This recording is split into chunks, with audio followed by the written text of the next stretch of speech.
Yuk, merinding bareng. Tapi jangan lupa like, share, komen, subscribe, dan aktifkan tombol loncengnya. Atur sembah nuwun.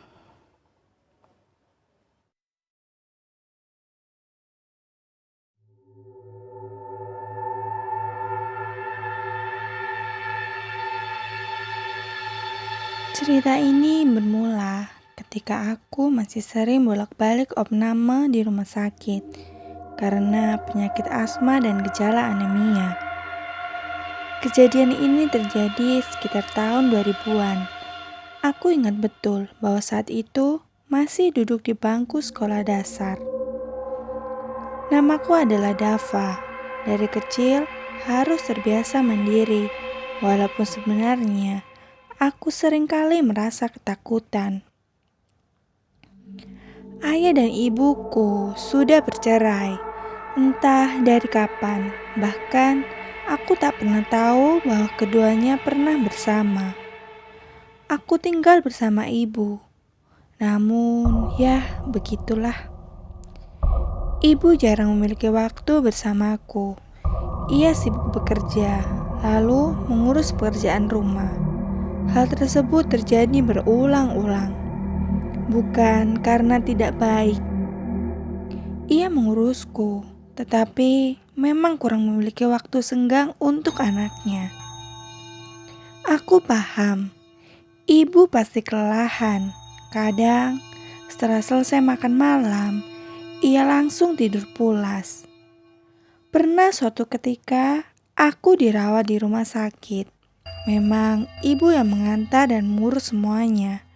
Namun lagi-lagi aku ditinggalkan seorang diri dengan alasan ada pekerjaan yang tak bisa ditinggalkan. Rumah sakit bisa dikatakan adalah rumah kedua bagiku. Di sini, dokter, suster, dan perawatnya cukup mengenalku. Namun, aku masih saja kesepian, terutama di malam hari. Bau rumah sakit yang khas, dindingnya yang dingin, lalu akibat kesepian ini seringkali membuatku takut. Aku kerap kali terbangun di tengah malam, langsung menghadap ke samping, berharap ibu ada di sisiku. Ternyata aku salah. Bahkan saat malam dia tidak pulang. Di waktu yang bersamaan, aku mendengar suara pintu yang terbuka. Seorang suster masuk ke dalam kamarku. Aneh. Ini pertama kalinya ada suster yang memeriksaku tengah malam begini. Apalagi seragamnya itu terlihat jauh berbeda dengan suster-suster yang sebelumnya datang ke sini. Ia tersenyum, aku pun membalas senyumannya. Tak banyak yang ia lakukan. Ia hanya memeriksa infus yang ternyata masih banyak. Aku hanya menggeleng sambil melirik ke bajunya. Tersemat ada nama Herlina di sana. Kenapa kamu tak habiskan makan malammu? Tanyanya. Aku masih menggeleng. Ia tersenyum dengan lembut menasihati agar aku makan tepat waktu. Bahkan sampai menawarkan untuk menyuapi. Tapi aku menolak. Mulai hari ini, aku yang akan menemanimu sepanjang waktu selama berada di sini. Cepat sembuh, jangan takut lagi ya. Rupanya ia menepati janji. Namun, entah mengapa ketika ia datang, aku selalu saja merasa tidak nyaman. Bulu kuduk ini selalu meremang hebat ketika bersamanya. Bukan hanya itu, aku juga merasa kurang nyaman dengan bau parfumnya yang menyengat. Cenderung seperti bunga melati yang membuatku tidak nyaman.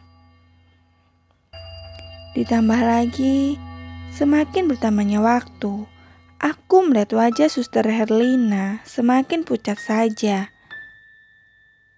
Kau tidak menghabiskan makanan lagi? Ia bertanya dengan suara sedikit keras. Ia mengomel dengan suara yang tak kalah keras. Sudah kubilang, habiskan makananmu agar cepat sembuh. Maaf, lirihku. Wajahnya yang marah tiba-tiba tersenyum kembali. Saat terbangun, aku sudah ada di ruangan yang berbeda. Dan kali ini, ibu sudah ada di sampingku. Matanya sembab. Kamu sudah sadar, nak? Aku kenapa, Bu? Kau tidur terlalu lama, nak. Membuat ibu merasa takut. Jujur, aku masih belum paham dengan perkataannya. Aku hanya melirik ke arah jendela yang tiranya sedikit terbuka. Ternyata memang sudah malam. Apa aku tidur dari malam sampai malam? Tak lama ada seorang suster datang. Namun ia bukanlah suster Herlina. Ia memeriksaku dengan baik, sikapnya juga ramah. Sus, apa suster Herlina tidak ada? Tanyaku kepadanya. Suster itu merasa heran mendengar ucapanku. Ia sedikit mengerenyitkan dahi, tak menjawab apa-apa. Siapa itu? Kamu mengenalnya? Tanya ibu. Iya, selama berada di sini, suster Herlina yang selalu menjagaku setiap malam. Bahkan, semalam dia masih membacakan sebuah cerita. Ibu dan suster itu hanya saling berpandangan. Lalu, suster cantik itu permisi untuk kembali melanjutkan pekerjaannya. Beberapa saat kemudian, suster itu datang lagi untuk memanggil ibu. Katanya ada hal penting yang ingin disampaikan oleh dokter. Suster itu masih ada di dalam kamarku. Ia menarik kursi dan duduk di dekat ranjangku. Apa saja yang kamu lakukan saat bersama suster Herlina? Apa dia baik? Aku hanya mengangguk, lalu mulai bercerita bahwa suster Herlina kerap kali menemaniku setiap malam. Bahkan dia juga rajin mengganti kantong infus. Suster itu hanya manggut-manggut. Kemudian ibu kembali datang. Kali ini bersama dokter yang biasa merawatku. Terlihat mata ibu sembab dan merah, seperti habis menangis. Apa kesehatanku menurun lagi? Anak ibu memang sangat mirip dengan dia. Lalu bagaimana, Dok? Sebaiknya jangan pernah meninggalkan dia seorang diri, terutama di malam hari. Walaupun ikut menyimak pembicaraan tersebut, lagi-lagi aku masih tak paham. Saat bertanya pada ibu, ia juga enggan untuk menjelaskan, malah memintaku untuk tidur saja. Saat tertidur lelap, aku terbangun dan mendengar suara pintu yang dibuka perlahan. Suster Herlina terlihat keluar dari pintu dengan senyum khasnya. Lalu, ia merapatkan telunjuknya ke bibir. Di samping ranjangku, terlihat ibu yang tidur dengan mendengkur halus di atas sofa. Kau sudah menghabiskan makan malammu. Aku mengangguk. Ia tersenyum dan berkali-kali memujiku sebagai anak pintar. Aku akan mengganti kantong infusmu. Tidak, Sus. Itu masih banyak. Baru saja diganti tadi sore. Setelah mendengar perkataanku, ia terlihat marah. Ekspresinya berubah. Namun, ia mengambil kantong infus baru dari sakunya. Dengan cepat memasangnya. Jangan, Sus! Aku berteriak kencang, membuat ibu langsung terbangun. Ia terus bertanya, ada apa? Aku menunjuk-nunjuk ke arah suster Herlina yang masih berdiri di sampingku sambil menyeringai. Ibu terus saja bertanya ada apa. Aku sudah tak sanggup berkata lagi. Tubuhku entah mengapa terasa sakit. Lalu kejang-kejang dengan mata melotot ke atas. Ibu tergopoh-gopoh memanggil dokter. Aku masih mendengar semuanya. Dokter mengatakan kepada semua orang siapa yang mengganti cairan infusmu secara sembarangan. Tetapi tak ada yang memberikan jawaban. Aku sudah tak bisa mendengar apapun. Semuanya hening. Namun, di saat itu aku melihat Suster Herlina yang tengah menggandeng tanganku. "Kita mau kemana, Sus?" "Kita akan pergi ke suatu tempat yang bisa membuatmu merasa aman dan biar kamu nggak sakit lagi." Ia terus mengajakku berjalan tanpa henti. Anehnya, aku tak merasa lelah. Sejauh mata memandang, yang ku jumpai adalah kegelapan. Lalu ia memintaku untuk berhenti dan sembunyi di balik pohon besar. Aku menurutinya. Dari balik pohon, aku melihat Suster Herlina tengah berkelahi dengan seseorang yang menggunakan pakaian baju serba hitam. Yang tampak olehku adalah Suster Herlina dengan wajah yang sangat mengerikan, berdarah-darah dengan postur tubuh yang tak lagi tegap. Mereka terus berkelahi, sampai pada akhirnya orang asing itu mengatakan sesuatu. "Dia bukan adikmu, dia berbeda. Dia bukan adikmu, mereka hanya mirip." Setelah mengatakan, ia terdengar merapal doa-doa. Terlihat jelas bahwa Suster Herlina merasa kesakitan sampai pada akhirnya menghilang. Orang berpakaian serba hitam itu langsung mendatangi di balik pohon. Katanya hendak menjemputku untuk pulang.